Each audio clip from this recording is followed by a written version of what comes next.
As Nazi Germany began to collapse, the war did not slow down. It became more dangerous. This was the world Bernie Sevel lived in, a young American serving as a scout with the 90th Infantry Division, part of General George S. Patton's Third Army. Scouts went ahead of everyone else, before the tanks rolled, before the rifle companies advanced, before artillery was brought forward.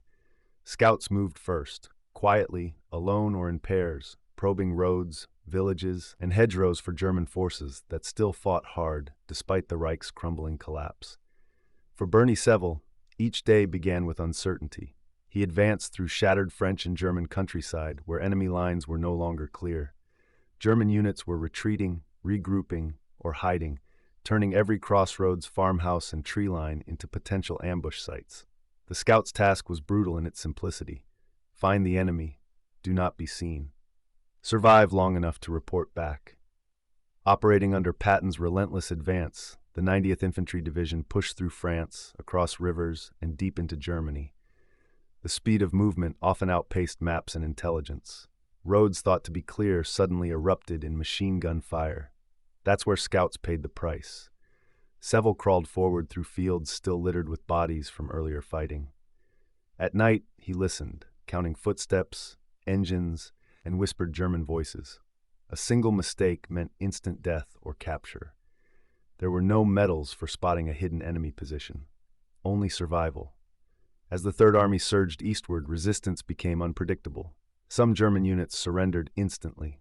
Others fought fanatically, launching sudden counterattacks against exposed American columns.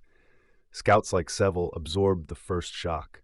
They identified roadblocks, anti-tank guns, and hidden infantry before the main force was trapped. Often they engaged in brief, violent firefights meant only to escape and warn others. By early 1945, the war's end was visible, but not peaceful. Refugees clogged roads. German civilians fled Allied advances. The front line dissolved into chaos. Scouts navigated not just enemy soldiers, but fear, desperation, and confusion. When Germany finally collapsed, Bernie Sevel had survived a job few noticed, but one that Patton's fast-moving army could not function without. After the war, like many scouts, Sevel returned home quietly. There were no victory parades for men who crept through shadows ahead of the fight, yet their contribution was enormous. Scouts kept columns moving. They saved lives by finding danger before it struck. They carried the war on their backs, unrecognized and exposed.